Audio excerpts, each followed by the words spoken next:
All the ills of the world, from sexism and toxic masculinity to racism, white supremacy, and colonialism, they all go back to one thing, says author Jim Mason, and that one thing is mankind's unethical treatment of animals.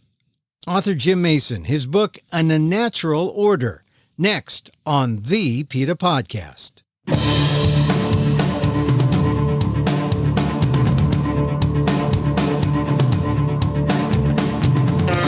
Welcome to the PETA Podcast. I'm Emil Guillermo, your host for this inside look at animal rights, brought to you by PETA, the largest animal rights organization in the world.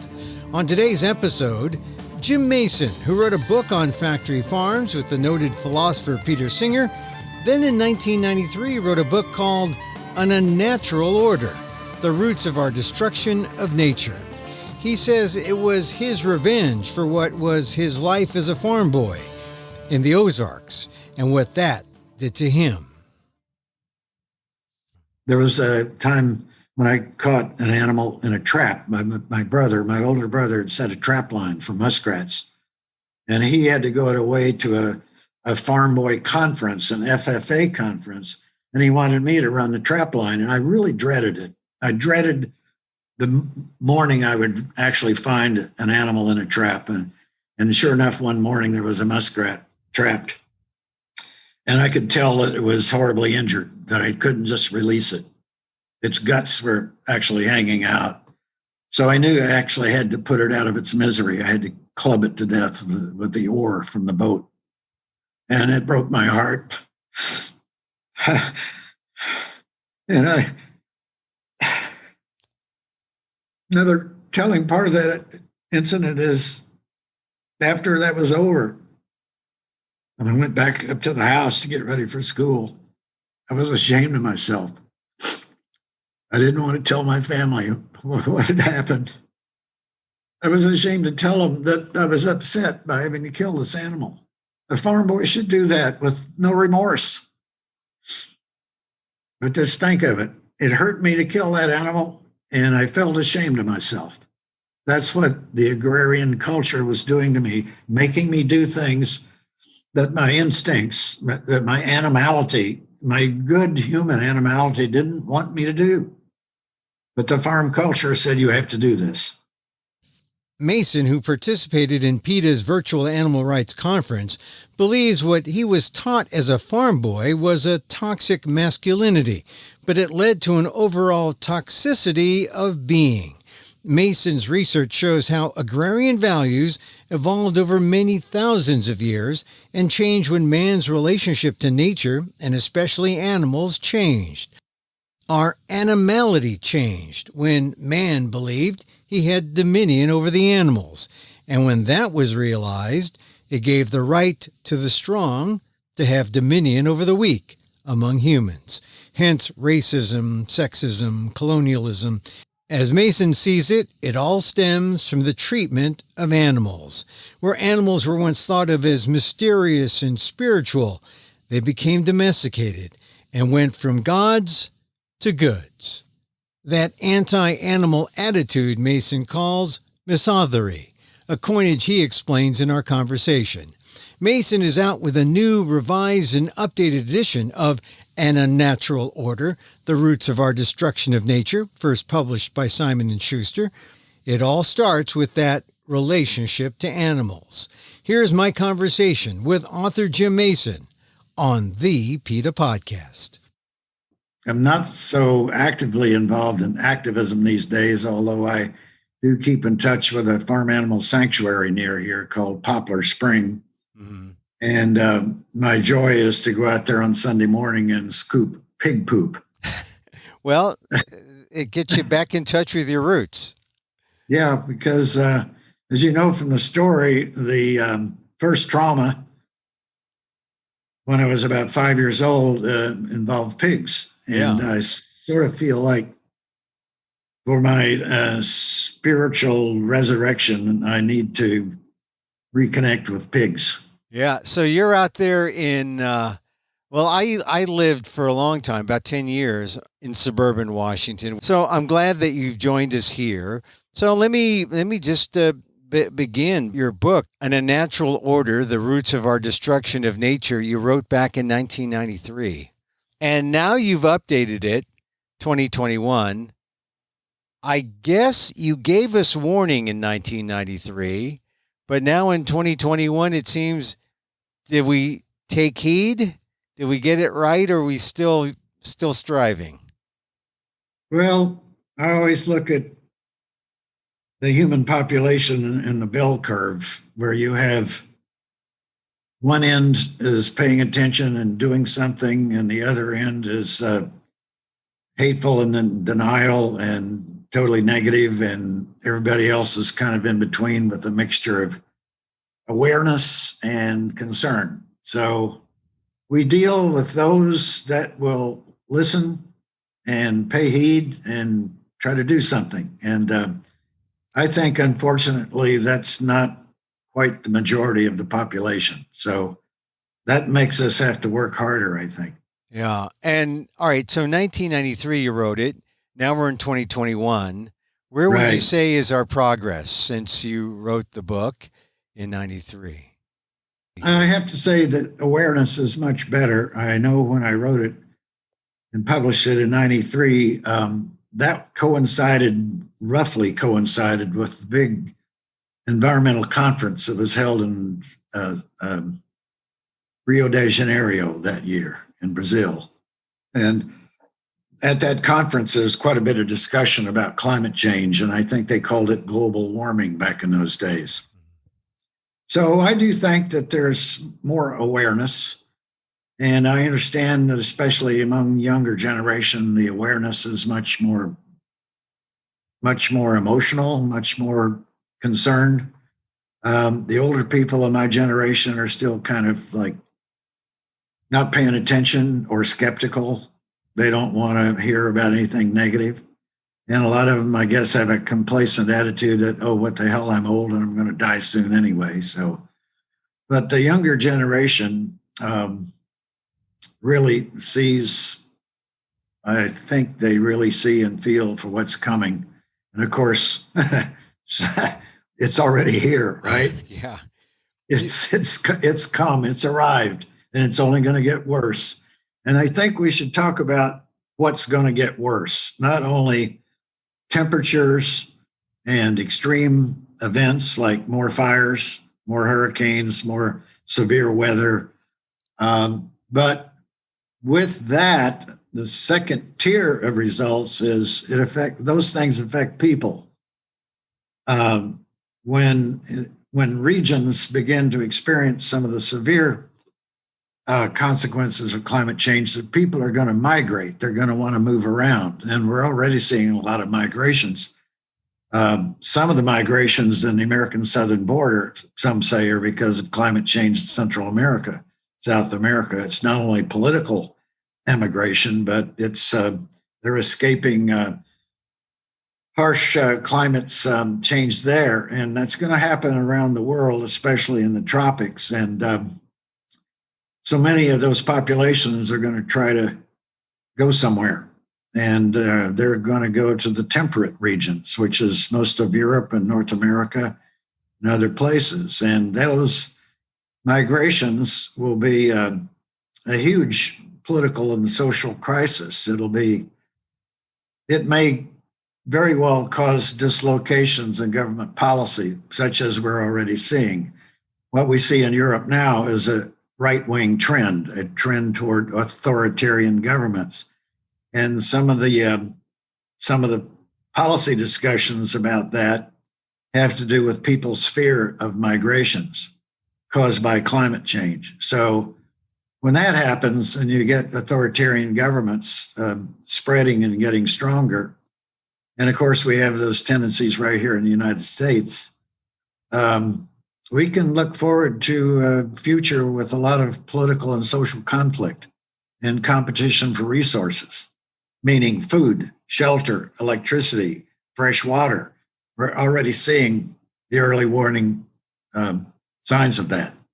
In your introduction in 93, I mean, you rewrote the introduction in 2021, but could you have imagined what you're putting in the introduction in 2021 in 93, or were you just No, keeping your fingers crossed thinking, no, and who could at that time in the 90s could have predicted the kind of political nonsense that we're suffering from now, the Trumpism and the denial of science. The whole thing with the pandemic and the vaccine is just a piece of the denial of climate change. A huge fraction of our population is like arguably insane. That means they're out of touch with objective reality. They don't see what's going on in front of their face. so That's very scary. yeah, scary, yes. And so in your introduction, you're not gentle, really, are you? No, no.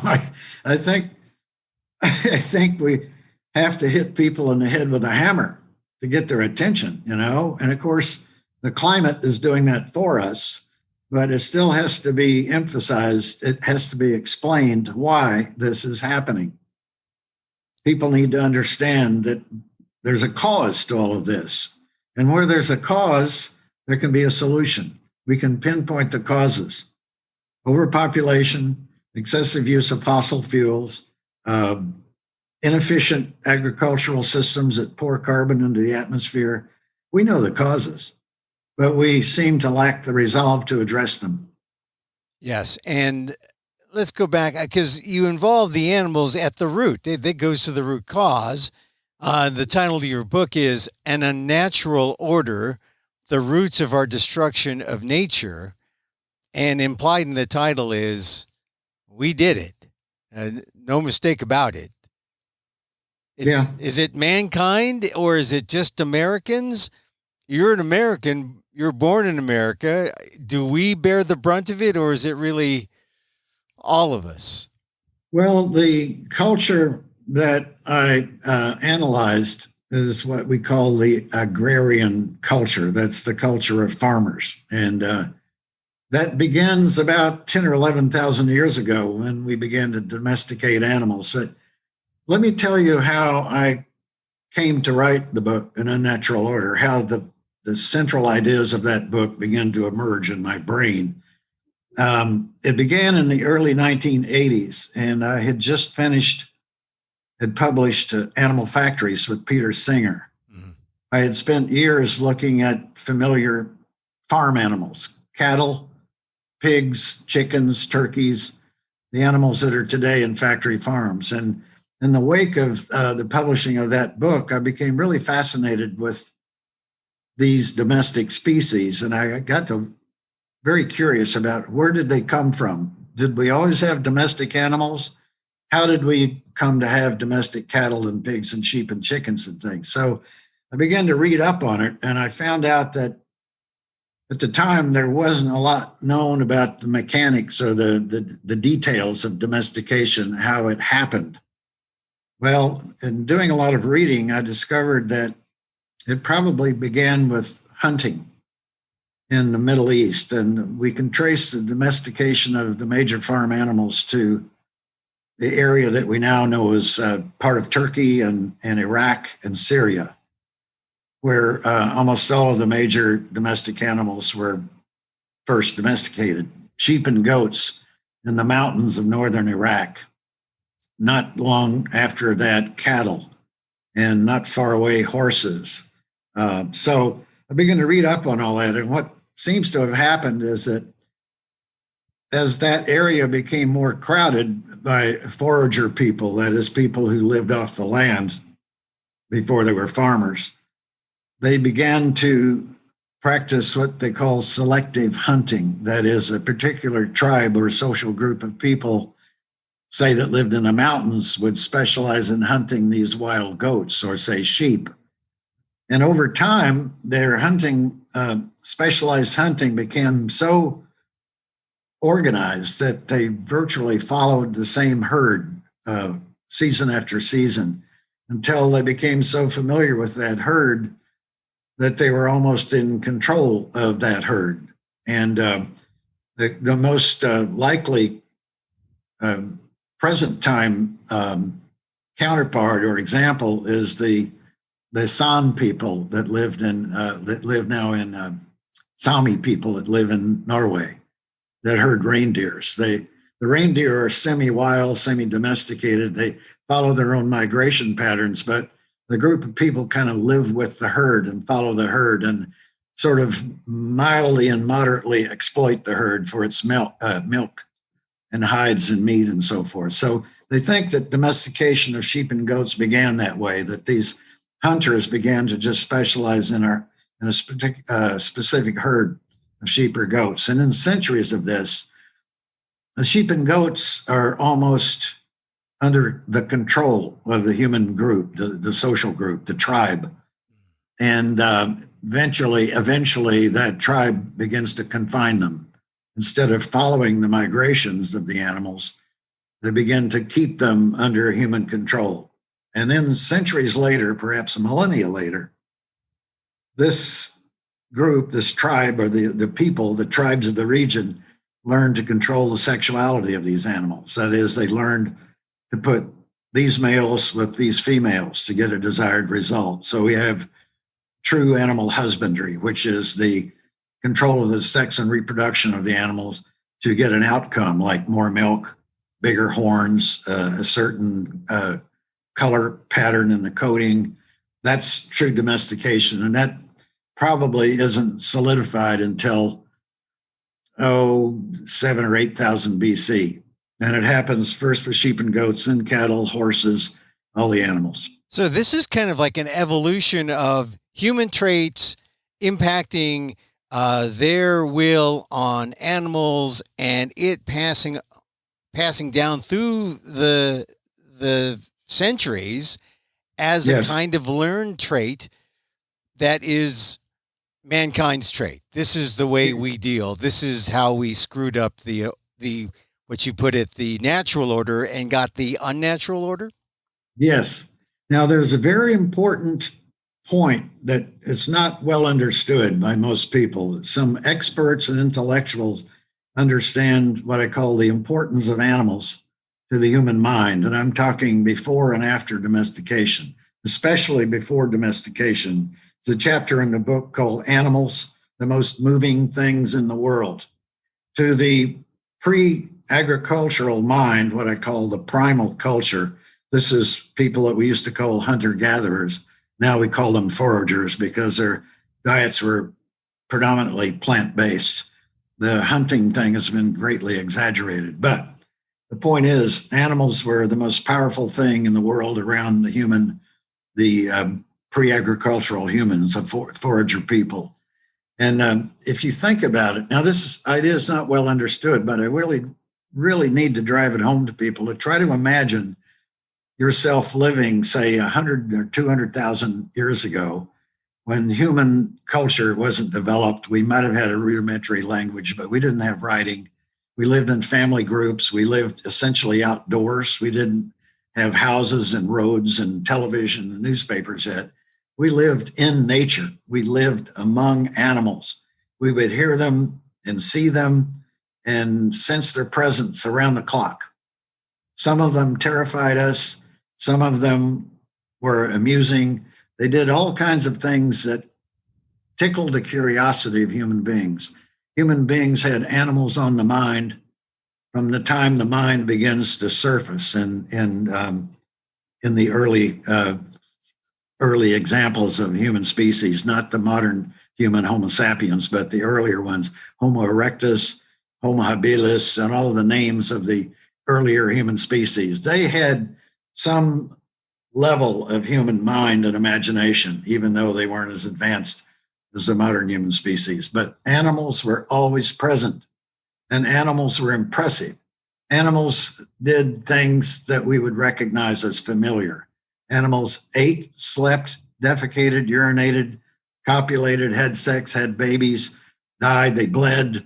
And human beings in primitive times and primal times would see this similarity, familiarity with these animals, and they were hugely impressed with the other. And they didn't really imagine them as being quite terribly different from humans. There was almost a sense of kinship. And in some tribes, the culture believed that a particular species, like sometimes it was a hunted species, was the ancestor of the tribe. Like if you take Native American people, it might have been the bison because it was the most impressive, the most powerful animal in the environment. Humans would be obsessed, fixated with that species, and would ascribe all sorts of magical powers to it. Now, the best expression of this notion of the powers of animals to the human mind during its evolution of millions of years, really, is a series of books by a famous mythologist, Joseph Campbell, and he devoted a whole section of one of his big coffee table books to, the title was The Way of the Animal Powers. Before agriculture, people believed in the special significance, the special kinship, the special mystery of the animal kingdom. So you have to keep that in mind, how important animals were to people on the eve of agriculture. So then you have to wonder, and this is what happened to me. When I discovered that idea and I was looking at domestication, I thought, if animals were so powerful to that primal mind, to the forager mind, what is going to happen to them when they begin to take power over these animals that before then were powerful in themselves and impressive? Once we begin to control animals through husbandry, through domestication, controlling their movements, controlling their sex lives, they lose that mystical power. They become things, they become commodities. And I say they became demoted from gods to goods. They became just things to kill and to harness for their physical power, for livestock.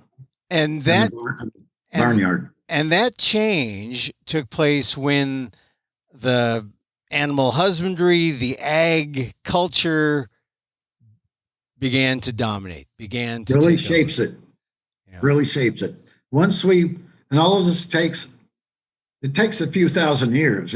We have the beginnings of domestication 11,000 years ago in northern Iraq, but it took several thousand years for this agrarian culture to really solidify and be kept in place before the historical period begins. So you have to imagine all that was going on in the human mind at that time. And we don't have writing yet. It's 5,000 years before we have writing, at 3000 BC. But by that time, the agrarian culture in the sense of mastery over the powers of animals was already pretty well set in Western culture. Yeah. And you call this whole idea a sense of animality.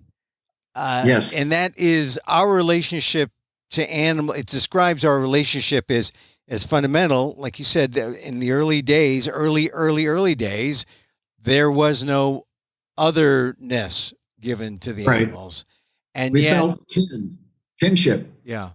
And yet animality is sort of the thing that might get us, if we get that right, we might get our sense of where our path is, the path of empathy and compassion, and the path of how to get out of where we are now, in terms of climate and other things. We can find a way out if we got the animality aspect of our lives right. They recovered that primal sense of kinship with other beings. When we took control of them, when we took control over animals and the powers of animals, and animals represented the powers of nature, and all the iconography, you can see how animals are always symbols of things in nature because they're the most moving parts of the natural world. When we took control over animals, we had to demote them. We had to make them the other, but in a negative and dark and sinister aspect, because they couldn't be respectable anymore. They couldn't be powerful. They had to be things. And if you look at the mind of a farmer, is the animals that benefit him or her, the barnyard animals, the animals that he can use. And then there's all the other animals out there in nature, most of whom are pests, crop robbers, predators. So the farmer begins to develop a pretty negative idea about animality in the world around him or her.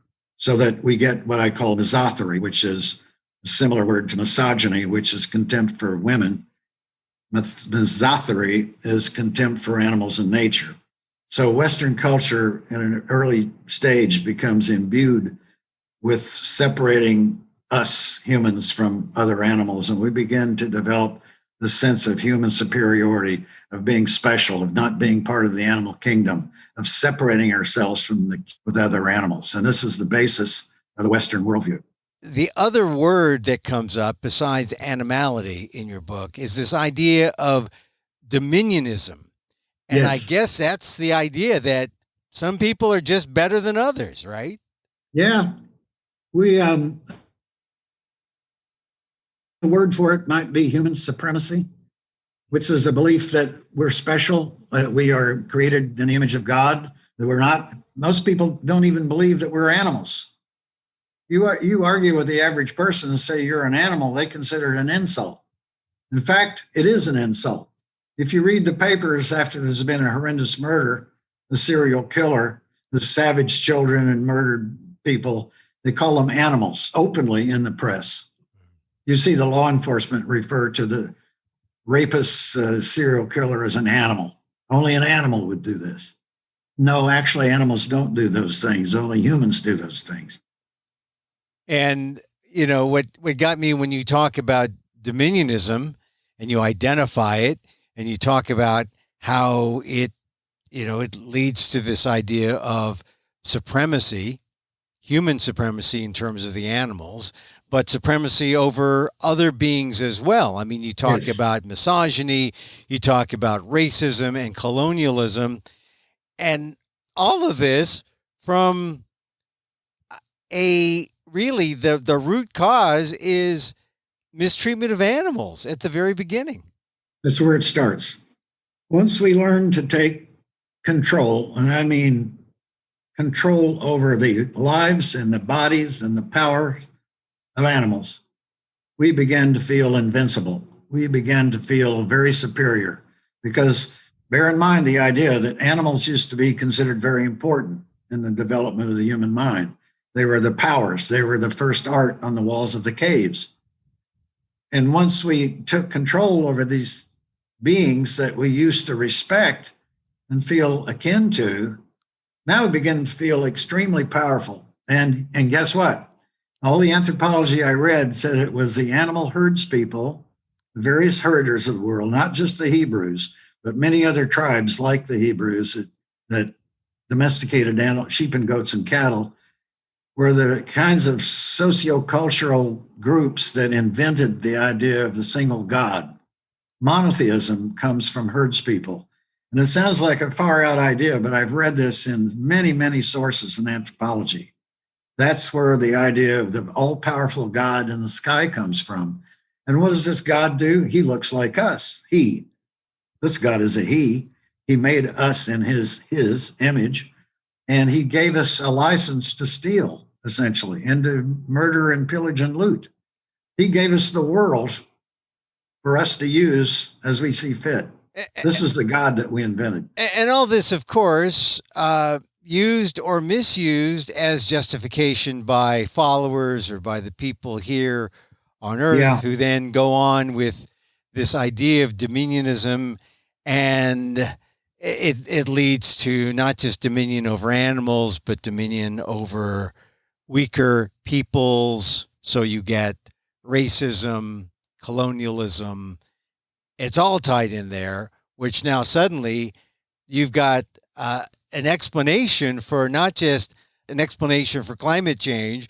You have an explanation for everything that seems to be ailing modern American society.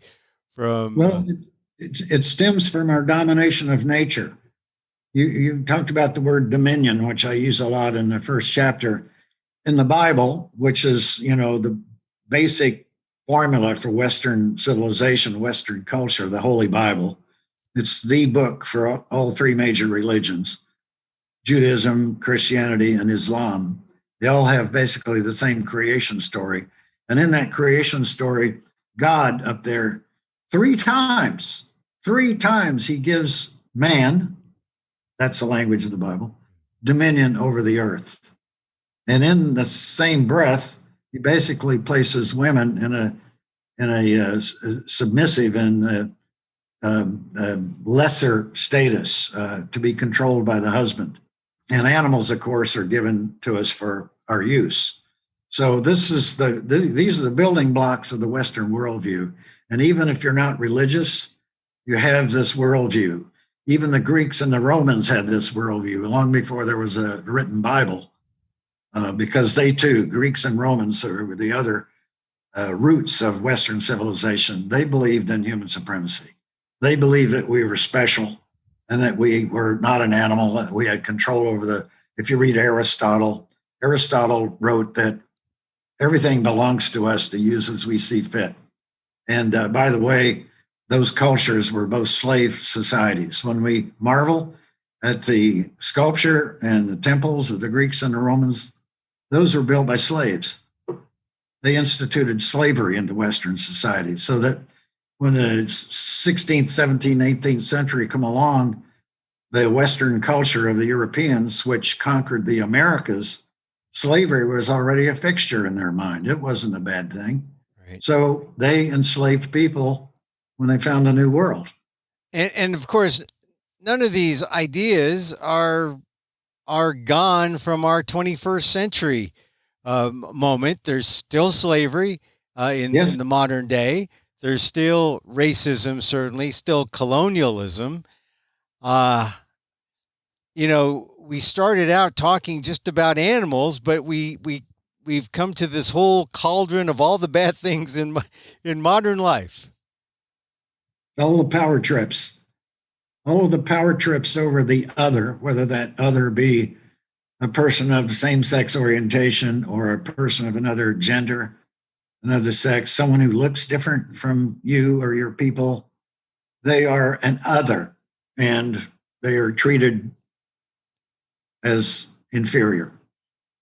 And a lot of people, people are coming around to see how it is related, but a lot of people of color, for example, when you mention that animal rights, and it's all one with, say, anti-slavery movements and with, anti-racism movements and anti-colonial movements, they'll get upset and they'll say, no, we're not animals. Don't animalize me.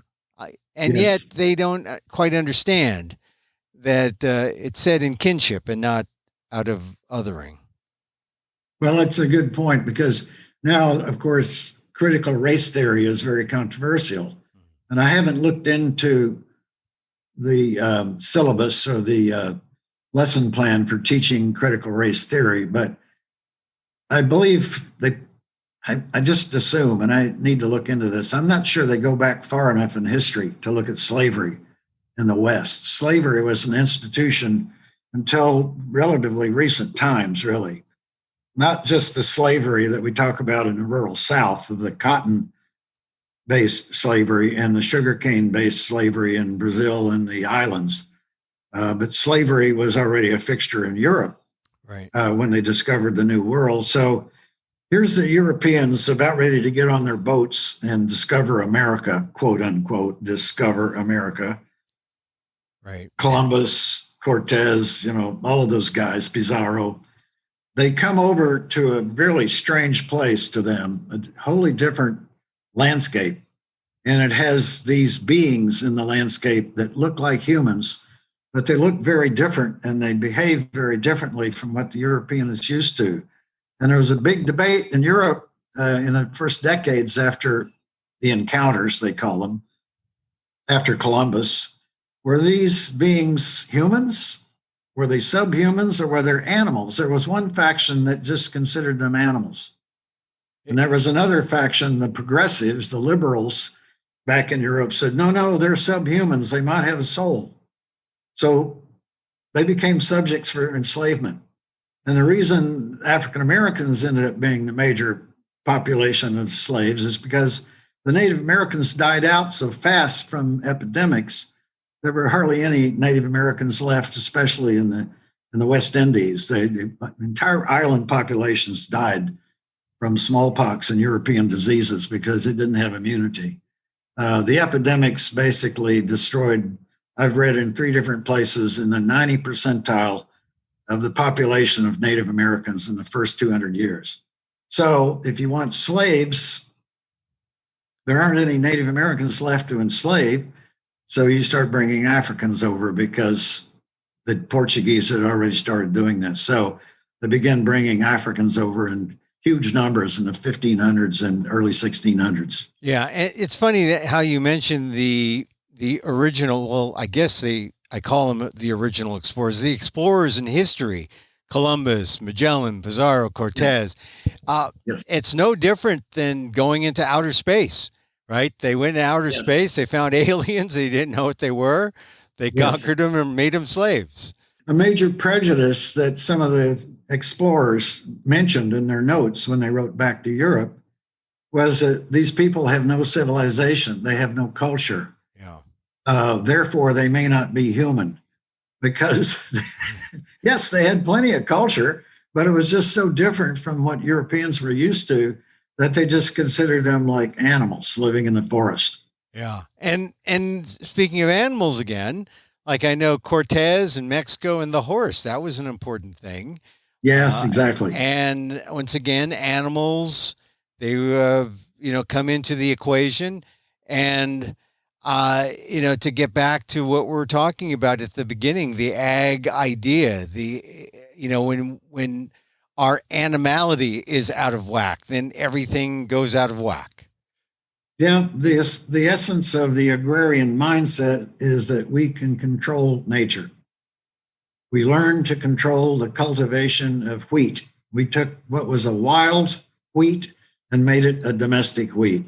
We began to learn to cultivate and to control the propagation of the wheat. We learned to plant seed. We learned to weed the field. We learned to control the wheat plant. And we did the same with the sheep and goats. We learned to control their lives.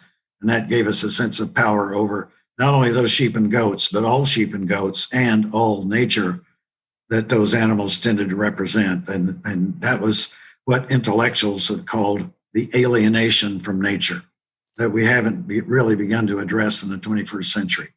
It is an alienation, and it's still going on now. You got GMO foods. You got, I was reading the other day where they're trying to make plastics edible. They gave $1 million to some scientists here in the United States to make plastics edible, combining them with bacteria so that they can break down the plastics. Yeah. So we're not learning. We're learning to be even better in our dominion, or even better in our non-animality. Well, the essence, the central idea of the Western culture, and that's European American culture, is that we have the power to control nature for our benefit. And we have it not only in the religious community, but especially in the scientific community. Science and technology will solve all problems. When we poison this earth, we'll just go to Mars and have a colony. Bingo. Right. Come on. Yeah. Well, it's funny. We revere science on the one hand.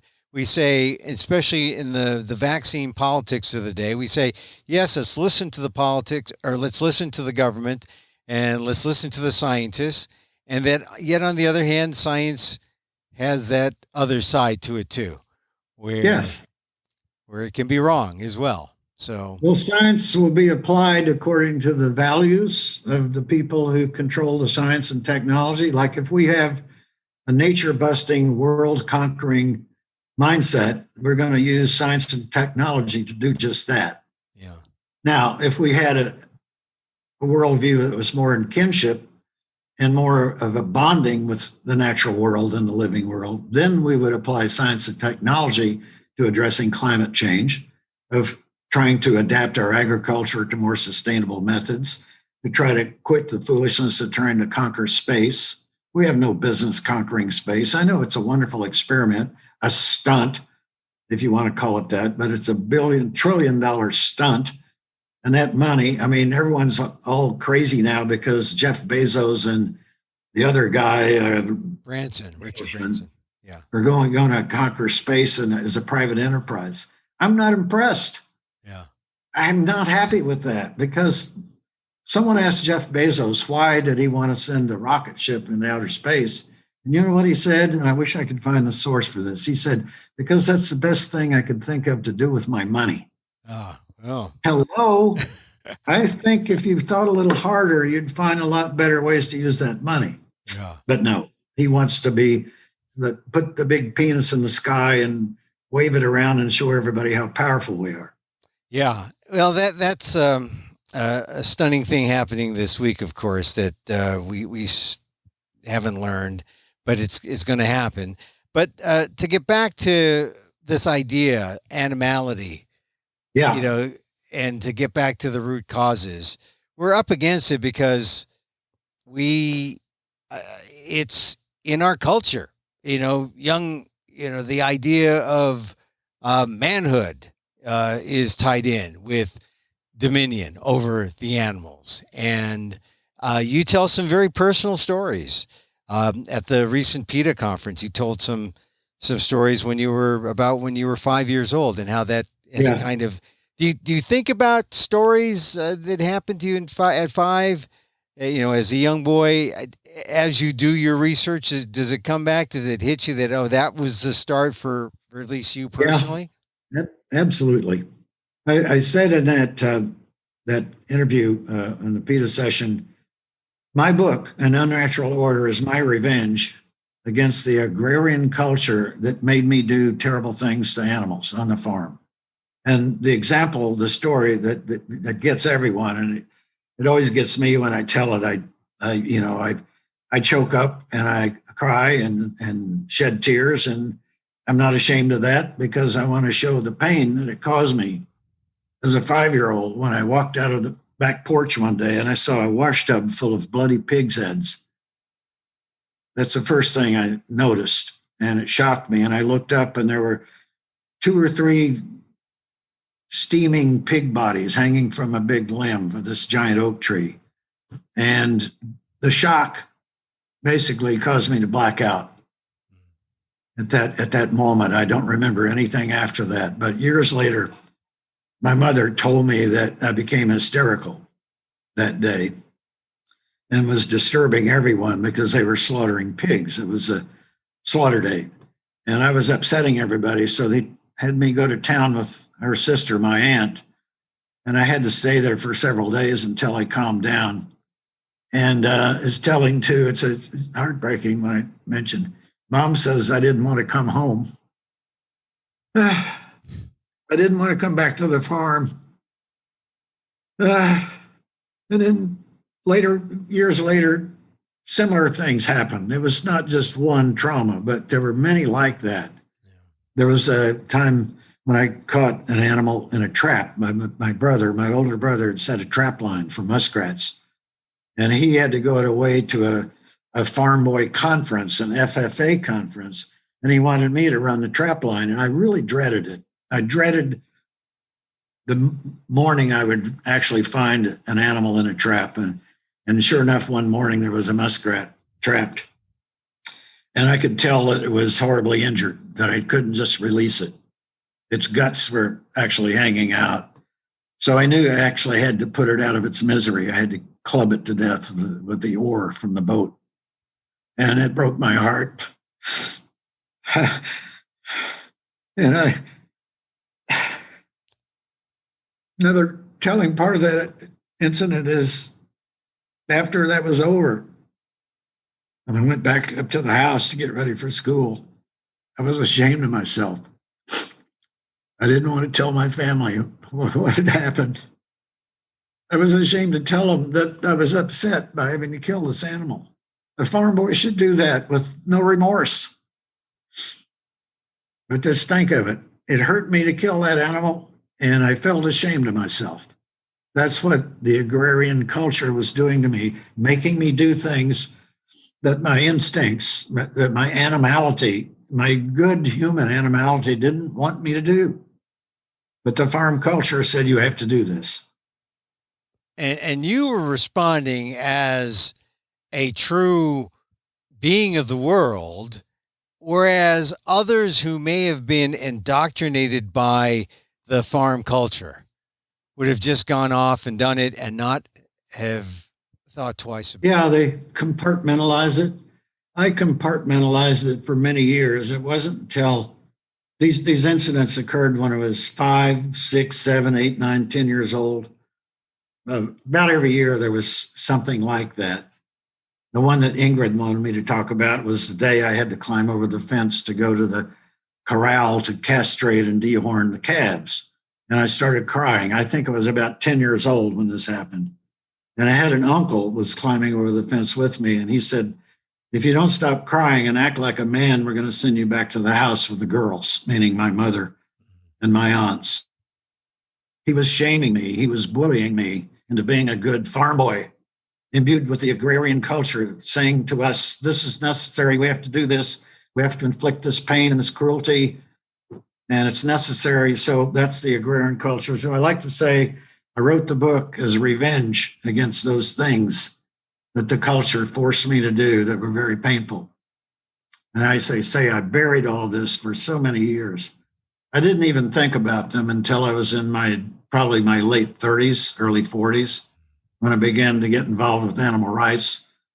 And then I recalled and recovered the memories of these things. And it occurred to me that, yeah, I have some baggage, as they say. These are my demons. You know, I noticed that you were very emotional as you retold those stories, and I didn't mean, or I hope you did not re-traumatize. I am, and I'm proud of it. I should. I feel glad that I'm traumatized by those incidents. I'm not ashamed of them now. I was at the time, but now I know the forces that made me do those things. And so I wrote a book to reveal those forces, to explain to people, this is what it's come to. This is why we have to get out of this. This is why we have to recover our familiarity with animals, our animality, you call it, give up the sense of dominion and human supremacy. These aren't helping us anymore. We need to address climate change and learn how to live on this planet in a sustainable way. And I mean, not only agriculturally sustainable, but environmentally sustainable with the other beings that we share. You know, that we've wiped out most of the major species. What is it? There's more tigers in captivity than there are in their natural habitat. I mean, we've destroyed so much of nature, and we got to stop it. You know, Jim, I really appreciate you taking the time to talk to us because, you know, there's so much, we're all connected. You know, people don't realize how connected we are. And only by disconnecting can we do the things that we are ashamed of, or would be ashamed of if we were normal, but we desensitize ourselves to these things, and that's what comes back, and that's why we see ourselves in the state we're in. So I appreciate you just telling these stories. I just, you know, I'm just, the analysis of all this is one I think that people should hear, because they can see how, you know, it's connected to very basic things that we do, and how our approaches are our animality, or how we approach animals, and how that extends beyond that. So I guess my last question is, how do we bring about kinship? How do we bring about that place where we want to be? And I guess it only helps if we can move toward oneness, and if there's enough time. So how do we move toward oneness, and is there enough time? Well, I think the animal rights people and other people who have close and personal and emotional interactions with animals have started it already, when we can see so much familiarity, so many. Now, you see, if you have like a pet dog or a cat, it's obvious that they have emotions. Like in my own lifetime, not too many decades ago, I was being told that animals don't have feelings. They don't have emotions like we do. They don't experience jealousy, joy, depression, sadness. We can see that in our animals.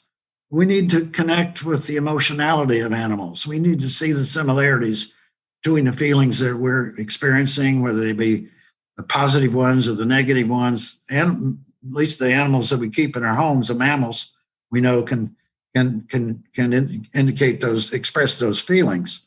Other animals do too. Horses and cattle and the other farm animals do, but we're not familiar with reading how they express emotions.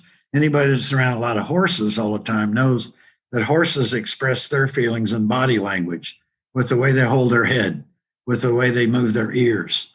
You can tell what a horse, if you know a horse well, you can tell what's going through his or her mind by some of those movements. And cows would have the same thing, but we just haven't learned to read them. The more we can learn to read the feelings and the animals that are around us that we're familiar with, I think the more we'll begin to understand this idea of kinship, that yes, we are like them. They are like us. We are like biologically family. There's a family of humans that starts with us being apes, kin with the chimpanzees and the gibbons and the orangs and the great gorilla. These are our next of kin. And we have so many indicators of that kinship. I think it was Jane Goodall that pointed out that we have something like almost 99% of the same genetic material as a chimpanzee. We could probably interbreed, although it's probably a horrible thought that someone would do that. But we might be interfertile, as they say. There's so much familiarity that's right there for us to see and recognize and develop the sense. And I don't mean just the scientific, factual sense of kinship and familiarity. It should be felt. Yeah. When you see animals doing their thing, you should feel like when I watch the wild turkeys out in the countryside or the deer coming to graze, I want to be able to feel, oh, yes, that's animals having dinner. It's enjoying the grass. I like to feel that and feel that similarity to my own joy of having a good meal. Yet, when people continue to place these barriers that enable them to not see these obvious things, when Yes. people continue to say, well, that's not an animal, that's a steak. That's not Yeah. that, or, Yes. There's no face there. That's just a thing. That's food. Yes. Yeah. As long as we continue to do that, then you'll have human beings who should know better continuing to distance themselves from their own animality. Yeah, most will. Like when someone shows a steak, all I can think of is that's the muscle tissue of a cow or a steer. It came from a certain body part of that animal. And I'm no longer able to see it as food. I see it as part of the dismemberment of a living being. And the more I think that, it makes me sad. But that's what I'm talking about, is actually feeling a kinship with the animals, to have some feelings about this, even if some of them are negative.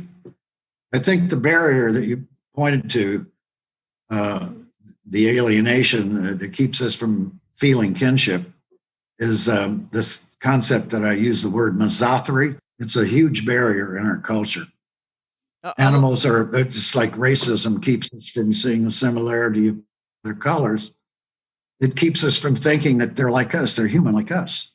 I like that term misothery. It's your coinage, or it's a word that we can use. Yeah, it is. I looked for a word that was already in the books, so to speak, and I could not find a word in the English language that expressed this contempt for animals in nature. The closest thing was a word that someone used called theriophobia, which actually is fear of animals, like people fear spiders and snakes and rats. Well, that's not the same. This is beyond fear. There's some fear in the idea, but it's mostly contempt and hatred and loathing. Like when you use it as an insult, someone is an animal. It's not a positive term to call somebody that. It's derogatory. It's like a racist term. So misothery. Yeah, misothery. It comes from two Greek words. The first syllable, miso, as in misogyny, which is contempt for women. And therio is the Greek root word for animal, Therio. So misothery. I like it. I'm going to use it more. I'm going to say my friend Jim Mason told me about it. Yeah. Misothery. So, well, it's a useful concept because we have to have a word for things we discover, like negative attitudes about animals and nature. We need to have a word for that. When we talk about that mindset, misothery is the word that describes that mindset. Just like misogyny describes a mindset toward females. Right. All right. We're going to use misothery from here on. And okay. Thank you we're going to popularize that word. We're going to talk about your book because it's an important book. And it's the new 2021 introduction to An Unnatural Order, The Roots of Our Destruction of Nature. Jim Mason, I really appreciate your time that you spent with us, just sort of spelling it out, showing how it's all connected. And we shall go out there and fight misothery. Thank you for having me. It's been a wonderful discussion.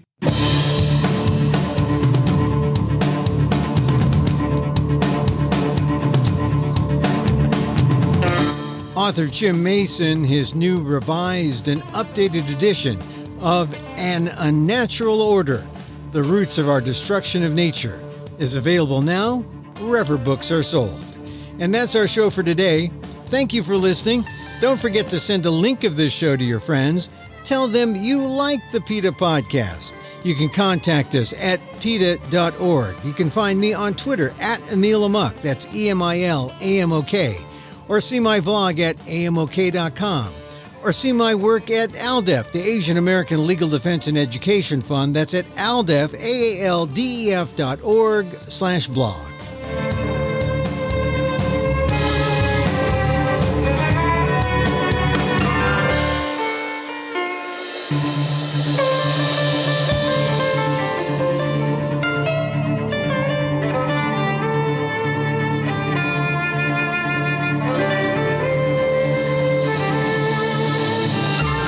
Once again, thank you for listening. Check out all our episodes on your favorite podcast app or on Apple Podcasts, where you can subscribe to as well as rate and review the show. It helps get the word out about the issues you care about. Our music is provided by Carbonworks. Check them out on YouTube. And join us again next time for more insight into animal rights and the fight for a cruelty-free world on the PETA Podcast. I'm Emil Guillermo.